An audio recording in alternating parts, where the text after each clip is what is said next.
নমস্কার বন্ধুরা, আমি সঞ্জিত সরকার আর তোমরা দেখছো সঞ্জিত স্টাডি সেন্টার এসএসসি। আজকের এই ভিডিওটি গুরুত্বপূর্ণ হতে চলেছে গৌড়বঙ্গ বিশ্ববিদ্যালয়ের প্রথম বর্ষে প্রথম সেমিস্টারের ছাত্রছাত্রীদের জন্য, বিশেষত যাদের ইতিহাস বিষয়টি মাইনরে রয়েছে তাদের জন্য কিন্তু আজকের এই ভিডিওটি অত্যন্ত গুরুত্বপূর্ণ। এই ভিডিওতে বলা প্রশ্নগুলো সঠিকভাবে অনুশীলন করলে তোমরা কিন্তু উপকার অবশ্যই পাবে পরীক্ষা হলে, এটুকু আমি বিশ্বাস করি।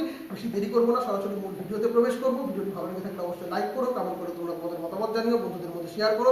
চ্যানেলে প্রথম হয়ে থাকলে অবশ্যই সাবস্ক্রাইব করে পাশে দেওয়া নোটিফিকেশন বেল আইকনটি ক্লিক করে রাখো পরবর্তী আপডেট পাওয়ার জন্য। আর যদি ফেসবুক বা ইনস্টাগ্রামে এই ভিডিওটি দেখে থাকো তাহলে অবশ্যই পেজটিকে লাইক করে দিও। যারা যারা পরবর্তীতে আমার কাছে অনলাইন বা অফলাইনে টিউশন করতে চাও বা নোটস নিতে চাও তারা কিন্তু অবশ্যই যোগাযোগ করতে পারো 7384384758 নম্বরে। নোটসের ক্ষেত্রে কিন্তু অবশ্যই পেড করতে হবে। তো চলো শুরু করা যাক আজকের এই গুরুত্বপূর্ণ ভিডিওটিকে। প্রিয় বন্ধুরা, তোমাদের গৌড়বঙ্গ বিশ্ববিদ্যালয়ের প্রথম বর্ষ প্রথম সেমিস্টার ইতিহাস মাইনরের মান 10-এর জন্য যে প্রশ্নগুলো গুরুত্ব সহকারে তৈরি করবে আগামীকালের পরীক্ষার জন্য, সেই প্রশ্নগুলো একবার দেখে নাও। প্রথম প্রশ্ন, প্রাচীন ভারতের ইতিহাস চর্চায় সাহিত্যিক উপাদানগুলির গুরুত্ব ও সীমাবদ্ধতা সম্পর্কে একটি প্রবন্ধ রচনা করো। সাহিত্যিক উপাদান দুটি, দেশীয় ও বৈদেশিক সাহিত্য। এই প্রশ্নটি তোমরা ঠিকঠাক করে পড়লে, তোমাদের নোট ঠিক থাকলে অনেকগুলো 5 নাম্বার এখান থেকে হয়ে যাবে। যেরকম দেশীয় সাহিত্য থেকে বৈদিক সাহিত্য, রামায়ণ ও মহাভারত যাকে পঞ্চম বেদ বলা হয় এবং পুরাণ, এবং বৈদিক সাহিত্য ঠিকঠাক করে থাকলে কলহনের রাজতরঙ্গিনী, মেগাস্তিনিসের Indica, Periplus of the Erythraean Sea, এই পার্টগুলো কিন্তু তোমাদের হয়ে যাবে।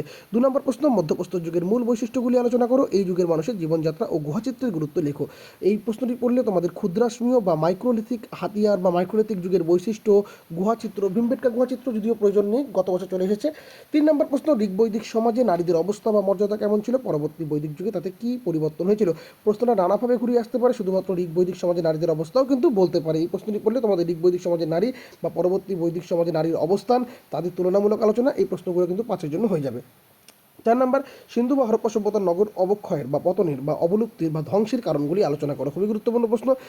5 নম্বরের জন্য এখান থেকে তোমাদের কিন্তু হরপ্পা সভ্যতার পতনে বৈদেশিক আক্রমণের ভূমিকা, প্রাকৃতিক কারণ, পুরন্দর, এই পাঠগুলো কিন্তু হয়ে যাবে। 5 নম্বর, আর্যদের আদিবাসভূমি বা জন্মভূমি সম্পর্কে বিভিন্ন তত্ত্ব আলোচনা করো। আর্যদের অভিপ্রায়ণ সমস্যা সম্পর্কে বিবরণ দাও। এই পাঁচটি প্রশ্ন খুব গুরুত্বপূর্ণ।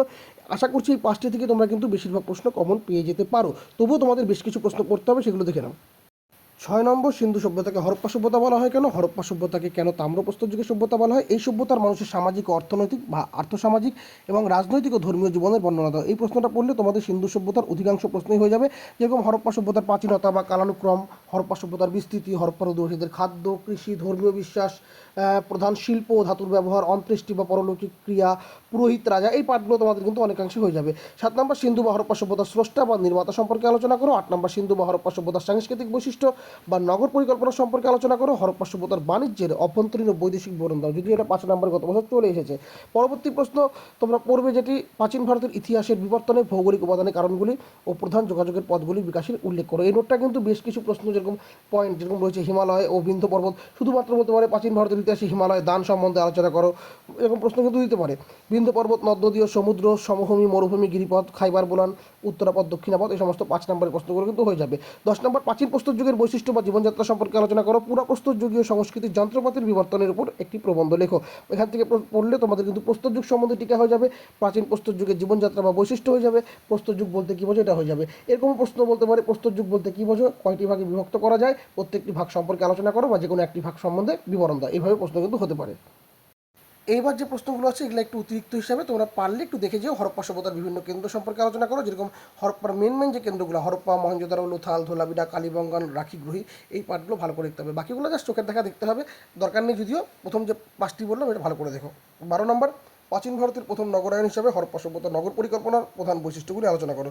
এই প্রশ্নটি পড়লে এই হরপ্পা সভ্যতার জল নিকাশি ব্যবস্থা বা প্রণালী, গ্রিড হয়েছে, এটা গ্রিড পদ্ধতি, রাস্তা নির্মাণ, পোরাইটের ব্যবহার, শস্যাগার ও স্নানাগার, বৃহৎ শস্যাগার বা বৃহৎ স্নানাগার, এই পার্টটা কিন্তু ভালো করে পড়তে হবে 5 নম্বরের জন্য। হ্যাঁ। 13 নম্বর, ভারতীয় প্রেক্ষিতে বৈচিত্র্য ঐক্য বা ভারতবর্ষের মূলগত ঐক্য সম্বন্ধে আলোচনা করো। 5-এ বলতে পারে ভারতবর্ষের মূলগত ঐক্য বা বৈচিত্র্যের মধ্যে ঐক্য। 14 নম্বর, ভারতবর্ষের আদিম জনগোষ্ঠী সমূহ বা নৃতাত্ত্বিক জাদুঘর ও তাদের বিবর্তনের সংক্ষিপ্ত রূপ আলোচনা করো। এখান থেকে মান 5-এ নৃতাত্ত্বিক জাদুঘর এবং জনগোষ্ঠীর বিবর্তন হয়ে যাবে, যদিও নৃতাত্ত্বিক জাদুঘর গত বছর চলে এসেছে।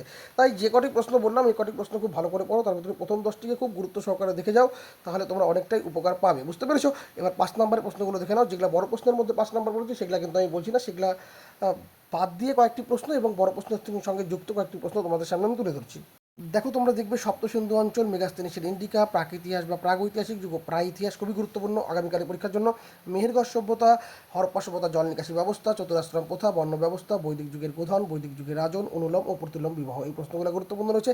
এছাড়াও জম্মুদ্বীপ, লিপি বা এপিগ্রাফি বা মুদ্রার গুরুত্ব, কলহনের রাস্তরঙ্গিনী, গুহাচিত্র, সিন্ধুশিল বা শিলমোহর বা হরপ্পা লিপি, প্রাচীন ভারতের নগরায়নের প্রধান কারণ ও ইতিহাস, টলেমি ও প্লিনি, যেটা বৈদেশিক বিবরণের মধ্যে আছে আর কি, আর মধ্যপন্থা। তবে প্রথম যে 10টি এবং নিচে অতিরিক্ত প্রশ্নের ভিতরে যেগুলোতে স্টার মার্ক করা আছে, এই প্রশ্নগুলো তোমরা দেখলে আশা করি তোমরা আগামীকালের পরীক্ষা খুব ভালোভাবে দিয়ে আসতে পারবে এবং যথেষ্ট কনফিডেন্ট থাকবে এই প্রশ্নগুলো রেডি থাকলে। সকলে ভালো থেকো, আগামীকালের পরীক্ষার জন্য বেস্ট অফ লাক জানিয়ে আজকের ভিডিও এখানে শেষ করছি। ধন্যবাদ।